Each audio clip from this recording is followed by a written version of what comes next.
Tenho bastante saudade de todos, dessa região tão gostosa, tão ativa, a região leste de São Paulo.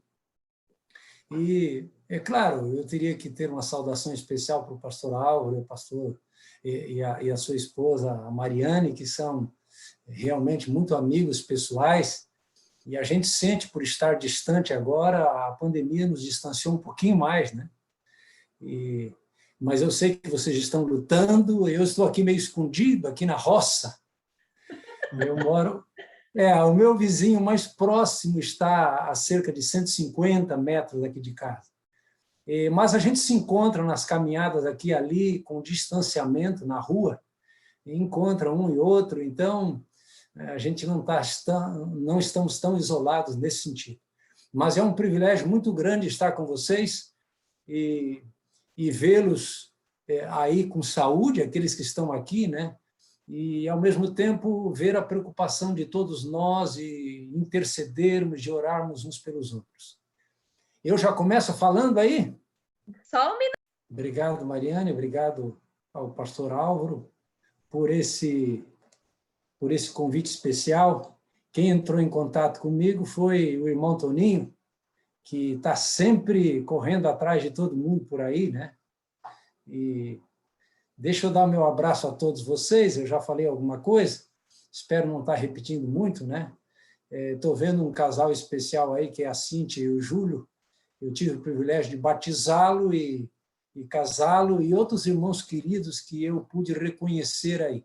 Que alegria, que excelente poder matar um pouco da saudade à distância. Eu quero nessa noite me deter em um texto bonito da Escritura Sagrada. Eu quero que você abra a palavra. Estão todos me ouvindo bem? Está tudo certo aí o som? Ok. Eu quero que você abra comigo a palavra no Evangelho de Marcos, capítulo 4. Eu vou pegar aqui o auxílio dos universitários, o meu óculos. Vai ficar melhor agora. Alguns estão me vendo. Já encontrou o texto aí? Você já encontrou? Capítulo 4, verso 35. Alguns estão me vendo de barba, mas eu comecei a usar barba antes da pandemia por causa de um câncer na região supralabial que está aqui. 5 pontos, então, para se proteger um pouquinho mais do câncer de pele, eu tive que optar pela barba. Era o bigode, na verdade, mas aí a gente acabou deixando tudo aqui, não sei por quanto tempo. Bom, capítulo 4, verso 35. Naquele dia, sendo já tarde, Jesus disse aos discípulos: vamos passar para a outra margem. E eles, despedindo a multidão, o levaram assim como estava no barco, e outros barcos o seguiam. Ora, levantou-se grande temporal de vento e as ondas se arremessavam contra o barco, de modo que o mesmo já estava se enchendo d'água. E Jesus estava na popa, dormindo sobre o travesseiro. Os discípulos o acordaram e lhe disseram: Mestre, não te importa que pereçamos? E ele, despertando, repreendeu o vento e disse ao mar: acalme-se e aquete-se. O vento se aquietou e tudo ficou bem calmo. Então Jesus lhes perguntou: por que vocês são tão tímidos? Como é que ainda não têm fé? E eles, possuídos de grande temor, diziam uns aos outros: quem é este que até o vento e o mar lhe obedecem? Esse é um texto fantástico. E eu quero fazer algumas considerações com vocês nessa noite. E a primeira questão tem a ver com tempestade, né? Vocês, será que estão enfrentando tempestades? Será? eu acho que esse texto é muito próprio para os dias em que estamos vivendo. Nós estamos enfrentando, eu poderia dizer, a maior tempestade que poderíamos imaginar em nossa vida aqui no planeta Terra. Não imaginávamos até o final de 2019 e mesmo início de 2020 que um vírus iria parar o mundo. E nós já estamos no segundo ano e as coisas estão piores. Hoje mesmo aqui eu assisti, aliás, recebi a notícia de que a cidade de Engenheiro Coelho, que é uma cidade de 20 e poucos mil habitantes, entrou em estado de calamidade pública e sanitária devido ao coronavírus. Que coisa, que tempestade! E essa tempestade não é só pelo vírus em si, mas pelas consequências do vírus em nossa vida, né? Alguns estão depressivos, outros estão com problemas de trabalho, de sustento, tudo junto está acontecendo. É uma tremenda tempestade. Como introdução, eu quero falar alguma coisa sobre tempestades, quatro fatores sobre tempestades. A primeira delas, o primeiro fator, é que as tempestades são inevitáveis. Tempestade inevitável. A gente não tem como impedir que elas venham. Elas vêm sobre qualquer pessoa. Rico, pobre. Aquele que trabalha, aquele que não trabalha, os mais jovens, mais velhos. Não importa quem, ela não escolhe. Ela não faz escolha, vou atacar esse tipo de pessoas ou não. Qualquer um está sujeito, e elas são inevitáveis. Elas vêm, como o próprio vírus veio. E assim acontece em nossa vida. Elas também são imprevisíveis, inevitáveis e imprevisíveis. A geografia da Palestina, especialmente a geografia do Mar da Galileia, é interessante, e eu quero aproveitar para falar sobre isso, né? Sobre essa questão da imprevisibilidade. O Mar da Galileia está a cerca de 220 metros abaixo do nível do mar. Ali nós estamos caminhando para o lugar mais baixo do planeta Terra, que é onde está o Mar Morto. É o lugar mais baixo da Terra. Mais baixo. É claro, fora o mar, né? Mas onde tem terra é o lugar mais baixo do planeta Terra. Ali é negativa a altura, né? 220 metros está ali, nessa altura, o Mar da Galileia, que tem cerca de 22 quilômetros de comprimento por 10 a 14 quilômetros de largura. É um mar de água doce, conhecido como o Mar de Tiberíades, de Genezaré. O Mar da Galileia, ele é um mar, na verdade, de água doce, é um lago de água doce. É o maior lago ali do Oriente Próximo. Ele está entre duas cadeias de montanhas, as montanhas de Golã, e do outro lado está as montanhas da Galileia, e no norte, na região norte, está ali o Monte Hermon, lá no alto, com neves eternas, e de lá vai descendo a água através do Rio Jordão e finalmente chega lá embaixo no Mar da Galileia. Então, você pode ver que o Mar da Galileia está espremido entre duas enormes cadeias de montanhas e ainda o Monte Hermon lá no fundo. E você imagina aí o choque do ar frio com ar quente, o ar frio que desce lá do Monte Hermon e das montanhas e ali se encontra com uma região mais baixa do Mar da Galileia. As tempestades, elas acontecem de repente. É assim que é aquela região até hoje. De repente surge tempestade, e naquele dia exatamente isso aconteceu.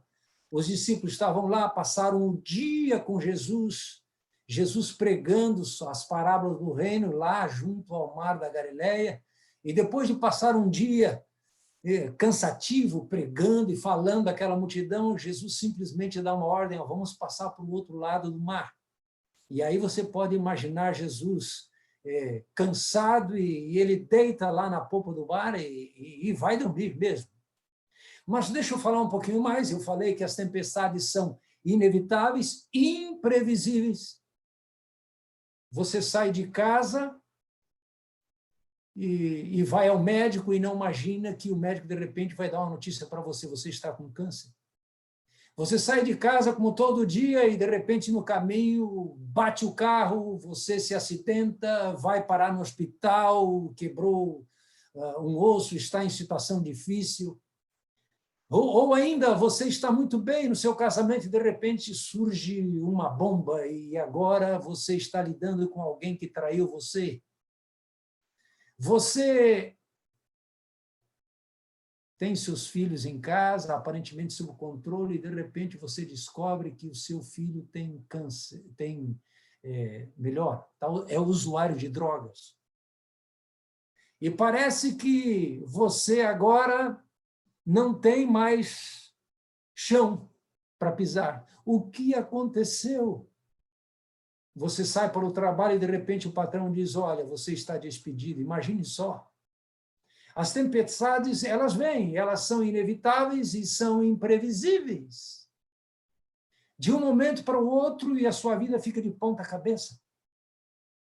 Vem uma tempestade tremenda, elas são imprevisíveis. Mas tem um terceiro ponto que eu quero destacar também: as tempestades são, muitas vezes, inadministráveis. Você não consegue administrar facilmente uma tempestade. E eu me lembro de um tornado, de uma grande tempestade que aconteceu lá no sul do Brasil. Eu fui pastor lá durante 15 anos, e eu fui pastor numa região próxima da cidade de Porto Alegre, chamada Viamão, região metropolitana. E aquela região, ela está vizinha, ali tem uma geografia interessante, quem conhece o Sul conhece, sabe disso, né? Nós temos o Rio Guaíba. O Rio Guaíba, ele se forma na cidade de Porto Alegre. Na entrada da cidade se forma o Rio Guaíba, e ele é formado por 5 rios, ele vai se alargando cada vez mais, e finalmente aquelas águas desembocam na maior lagoa que temos no nosso país, a Lagoa dos Patos. E essa lagoa finalmente vai desaguar as suas águas lá mais embaixo, junto ao Rio Grande, Pelotas, bem abaixo. E então ali existe um canal, o Canal de São Gonçalo, e as águas finalmente são jogadas ao mar.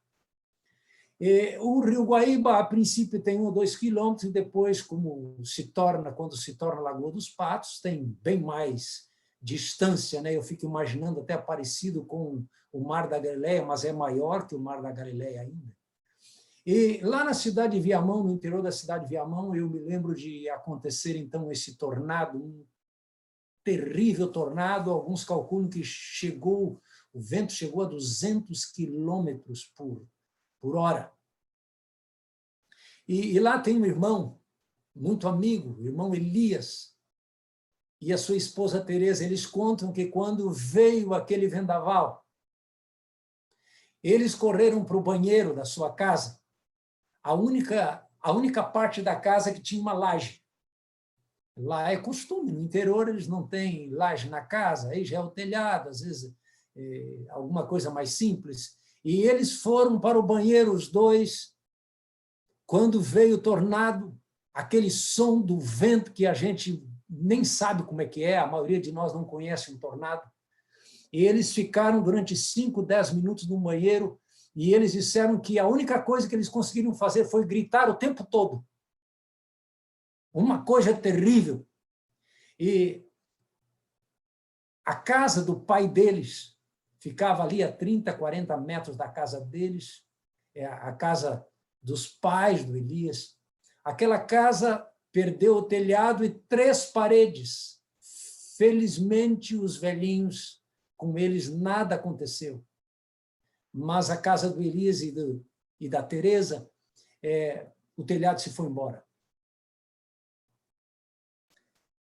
Que situação inadministrável. Os discípulos agora também enfrentaram essa situação inadministrável ali no Mar da Galileia. Eles eram acostumados com o mar, conheciam o mar, eram pescadores, alguns deles eram pescadores profissionais, como Pedro, tinha até empresa de pesca. Eles eram experientes no mar, mas agora eles não estavam conseguindo administrar aquela tempestade, eles sentiam que estavam ali para afundar aquele barco e perecer. Mas deixa eu colocar mais alguma coisa sobre a tempestade. O quarto ponto quanto à tempestade é que as tempestades são educativas. Sim, a palavra de Deus nos revela que todas as coisas contribuem para o bem daqueles que amam a Deus. As tempestades, elas são usadas por Deus. Deus não criou ou não cria tempestade, mas ele usa as tempestades para que nós possamos aprender a confiar mais nele. Confiar nele e não confiar em nós mesmos. Assim são as tempestades da vida. Então, deixa eu só recapitular. As tempestades, elas são inevitáveis, elas são imprevisíveis, muitas vezes inadministráveis e também, ao mesmo tempo, elas são educativas. Deus as usa.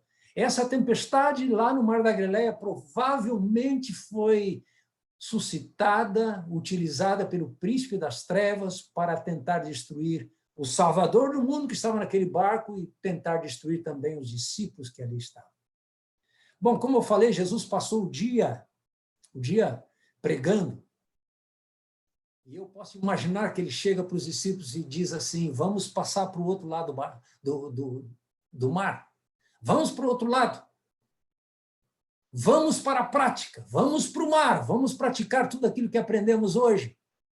E ele entrou no barco e depois de um dia estressado, cansado, né, ele foi dormir. E dormiu a sono solto, né? Jesus era Deus, é Deus, mas também era um ser humano. Estava cansado e daí dormiu. Dormiu a sono solto naquele barco e o barco começou a balançar para lá e para cá.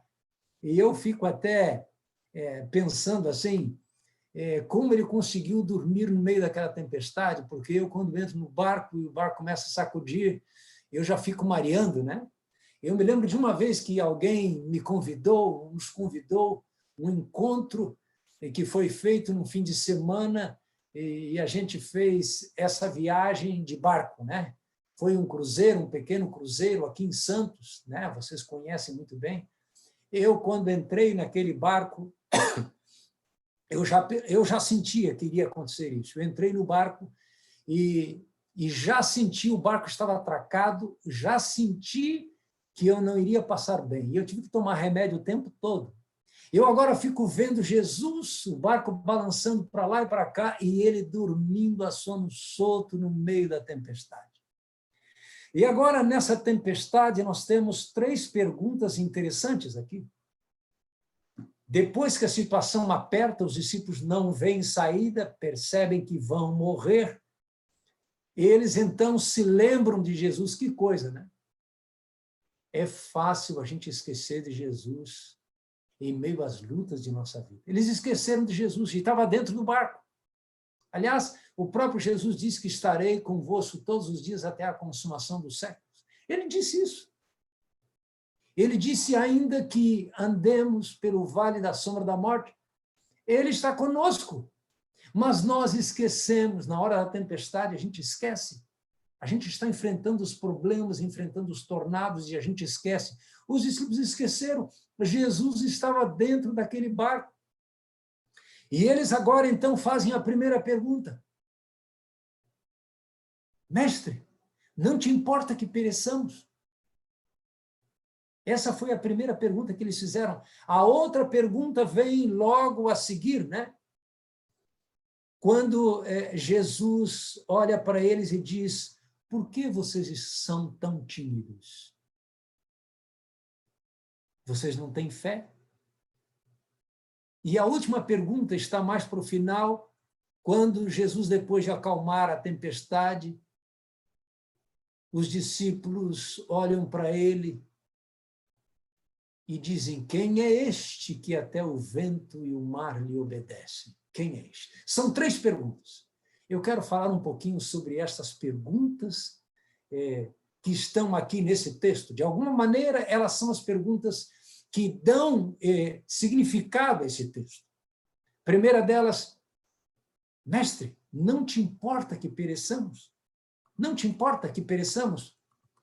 Essa é a pergunta que fazemos em nossa vida muitas vezes. Senhor, por quê? Por que isso está acontecendo comigo? Por que essa pandemia? Por que essa pandemia está atingindo alguém da minha família? Por que isso? Por que aquilo? De alguma forma, eles estão repreendendo Jesus. Eles chamam a atenção de Jesus. Senhor, por quê?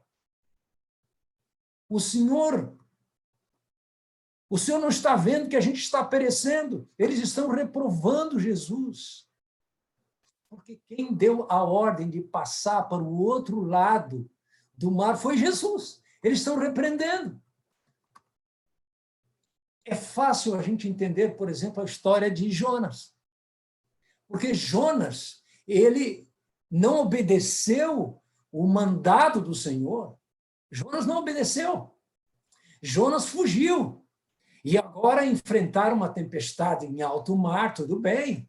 Ele estava fugindo de Deus, ele estava desobedecendo, mas não é o caso dos discípulos. Eles estavam obedecendo. E às vezes nós pensamos que porque nós procuramos fazer a vontade de Deus, não devemos enfrentar tempestades. Deus tem que impedir todas as tempestades. Nós achamos que se obedecemos a Deus, o nosso céu tem que ser um céu de brigadeiro. E esquecemos de que a palavra de Deus nos diz: no mundo tereis aflições. No mundo tereis aflições. Essa é a questão, muitas vezes. Bom, mas deixa eu colocar mais um pouquinho sobre essa pergunta. Senhor, não te importa que pereçamos? Por quê? Eles estão repreendendo Jesus, porque eles acham que Jesus está demorando. Jesus está demorando para agir. Eu quero fazer até um paralelo agora com a pandemia em nosso país. Alguns acham que o presidente está demorando a agir, que a vacina está demorando a chegar. Há tanta gente com opinião, mas está demorando, está demorando. Vocês lembram da história de Lázaro, né? Porque quando chega alguém representando a família que vai até Jesus para dizer: Senhor, o teu amigo está doente, está muito mal. As irmãs e Lázaro esperavam que essa simples mensagem dada para Jesus fosse suficiente para que Jesus saísse correndo e se antecipasse à morte de Lázaro.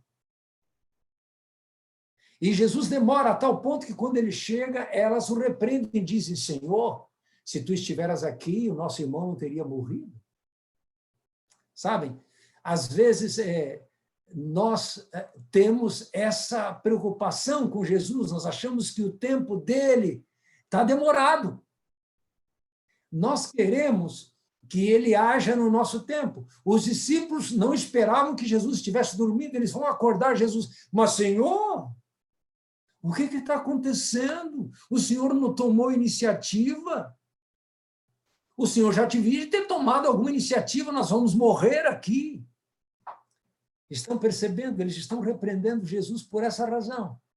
Primeiro, porque foi ele que mandou atravessar o mar da Galileia. Em segundo, porque ele estava demorando a agir, eles tiveram que entrar em contato com ele e acordá-lo para dizer: Senhor, dá um jeito. Mas há uma outra razão pela qual os discípulos estão insatisfeitos. E eles usam essa expressão: não te importa que pereçamos? É o silêncio dele. Ele está dormindo, ele não está fazendo nada. O silêncio de Jesus. E agora eu me lembrei da história de Lázaro, ou melhor, a história de Jó. Acabei de falar de Lázaro. Está difícil aqui. Jó pergunta 16 vezes no seu livro. Está lá: Senhor, por quê? Por que eu estou sofrendo? Por quê? Por quê? Por quê? E ele faz 34 queixas. Ele se queixa do Senhor 34 vezes e Deus fica em silêncio. Aliás, a demora e o silêncio de Jesus doem mais do que uma tempestade. Muitas vezes é assim. Jesus estava em silêncio, não estava fazendo nada, estava dormindo. Como é difícil, quando estamos sofrendo, lidar com o silêncio de Deus. Às vezes estamos lá no fundo do poço com um problema enorme, e a gente clama, e a gente busca a Deus, e parece que Deus não responde nada. Ele está em completo silêncio. Mas eu quero passar agora para a outra pergunta. Por que vocês são tão tímidos? Essa é a pergunta que Jesus faz aos discípulos. Por que vocês são tão tímidos? Por que vocês não têm fé? Ora, essa é uma pergunta meio enigmática. Afinal, não era qualquer tempestade, aqueles homens eram acostumados a enfrentar tempestade no mar. Eles eram pescadores, estavam todo dia no mar. E agora Jesus, de alguma forma, parece que dá o troco. Por que vocês são tão tímidos? Por que vocês estão com medo? Por quê? Mas era uma tremenda tempestade. Existem 4 motivos, pelo menos, 4 motivos para não ter medo. Por que eles não deveriam ter medo? E por que nós não deveríamos ter medo? Em primeiro lugar, porque foi a palavra de Jesus que indicou para eles que eles deveriam passar para o outro lado do mar. Nós não devemos ter medo, porque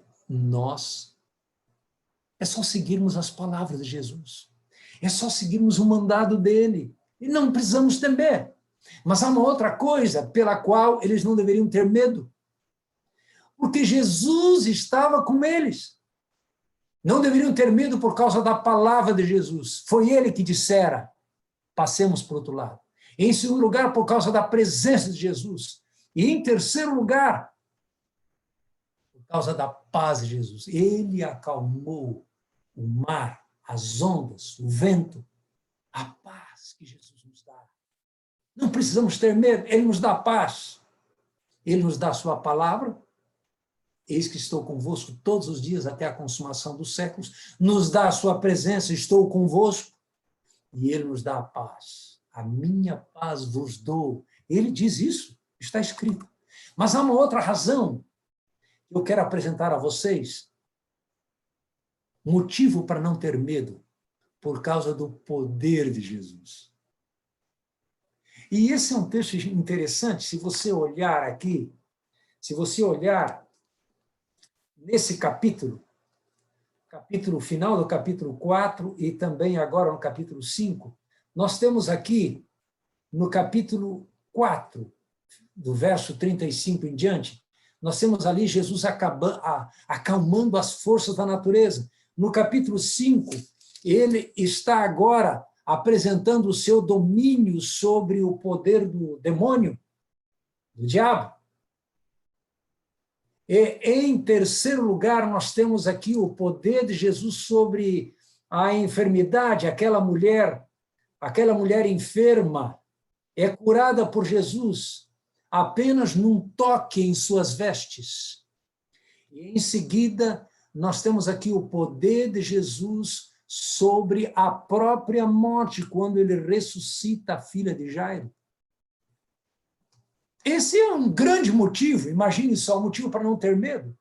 Jesus, ele tem poder sobre a natureza, ele tem poder sobre os demônios, ele tem poder sobre enfermidades, ele tem poder sobre a própria morte, não precisamos temer. E agora eu quero passar para a última pergunta, que é agora feita pelos discípulos. Quem é este que até os ventos e o mar lhe obedecem? Quem é este? Eu poderia responder agora um pouquinho, você também poderia responder. Esse é aquele que feriu o calcanhar da serpente, o descendente da mulher. Esse é Siló. Esse é o bom pastor. Esse é Melquisedeque. príncipe da paz. Esse é um maravilhoso conselheiro, Deus forte, Pai da eternidade. Esse é Emanuel, que significa Deus conosco. Este é o Rei de Reis e Senhor dos Senhores. É este. É este que acalma os ventos, que acalma a tempestade, que acalma o mar e que pode também acalmar as lutas e as tempestades de nossa vida. Sabem, deixa eu concluir aqui porque o tempo se vai. É possível que nesta hora você esteja enfrentando uma tempestade poderosa. Eu não sei. Talvez você esteja nesta hora no meio do olho do furacão. Perdeu o trabalho em meio à pandemia. Como vou conseguir um outro trabalho? Ou alguém da família, você está aflito agora porque alguém da família está com o coronavírus. Aqui, o nosso coração ficou na mão porque pertinho de nós, encostado de nós, um jovem de 23 anos, cerca de 23 anos, morreu em pouco tempo. Vocês acompanharam isso, Esdras? Morreu em pouco tempo por causa da pandemia. E também o pastor Rodolfo Gorski, que foi meu chefe. Ele, uma semana antes de apresentar a doença, eu estava com ele. E a gente bateu um papo rápido. Estávamos falando sobre família, sobre saúde, e ele estava muito bem de saúde, o pastor Rodolfo Gorski, forte. E ele estava me contando que a família deles é uma família centenária. O irmão dele tem 96, vai fazer 97 anos, pastor Neville Gorski, está vivo, luz, se movimentando, independente ainda. E, de repente, uma semana depois, ele pega o coronavírus e ali, numa questão de horas, nós temos a morte de um jovem de 20 e poucos anos e o pastor Gorski, com 84 para 85 anos, pastor Rodolfo é ceifado pela pandemia. Que tempestade! E às vezes estamos lidando com tempestades em nossa vida, de um momento para o outro, o nosso chão parece que desaparece. E estamos numa situação difícil.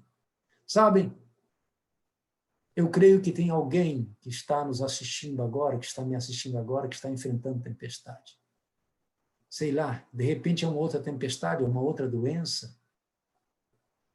E a gente fica preocupado, o coração aperta, a gente está em casa e tem o filho, e tem a mãe, e tem o vô, e tem o trabalho, e tem tudo. A tempestade pode vir a qualquer momento, e a tempestade que está aí acontecendo é o coronavírus. Mas deixa eu falar uma coisa para você.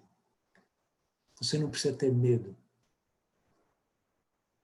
Porque Jesus nos deu a sua palavra que estaria conosco.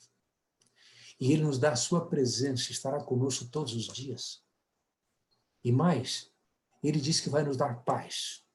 E a gente não pode esquecer de quem é Ele. Ele é todo-poderoso. Ele é maravilhoso. E Ele tem poder sobre as tempestades. Ele tem poder sobre a própria morte. E agora deixa eu falar mais uma coisinha para você. Em breve não teremos mais tempestade.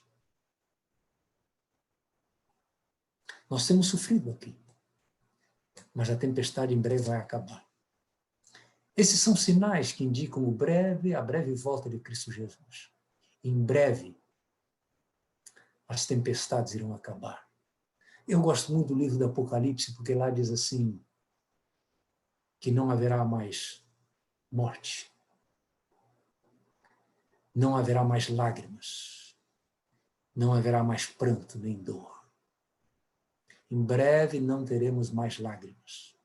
Muito em breve. Nós não teremos mais tempestade. Em breve o nosso barquinho hoje sacudido pelo vento, pelas ondas, vai atracar no Porto Celestial. Que maravilhoso será aquele dia! Não será maravilhoso? Nós teremos um novo céu e uma nova terra. Não mais tempestades, não mais sofrimento, não mais lágrimas. Quão extraordinário será aquele dia! Eu quero incentivá-lo a que deposite sua confiança nesse Jesus maravilhoso, que acalmou o mar. Ele ainda é o mesmo. Ele é o nosso Criador, o nosso Redentor, e que em breve vai voltar para nos levar para o lar eterno. Eu quero antes tentar cantar um hino aqui. A turma sempre espera que eu cante alguma coisa, eu vou tentar cantar um hino. E esse hino tem uma mensagem para nós. Eu gosto de cantar esse hino e vou cantá-lo para vocês. Eu espero que vocês consigam escutar bem aí onde vocês estão. Um pouquinho mais, longo irei aí te buscar. Amor real, há um rio de paz, há um céu que Deus chamou de lar. É só um pouco mais, um pouquinho mais, logo irei aí te buscar. Amor real, há um rio de paz,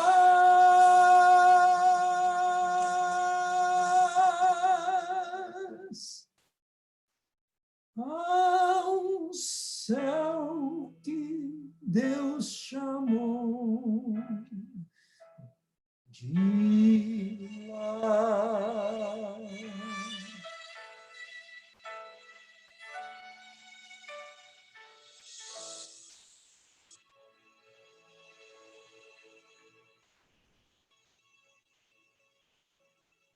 Amém? Amém, em breve pastor. a tempestade vai passar. Em breve nós estaremos no lar. Em pouco de tempo mais, pastor Alvo. Em breve estaremos lá.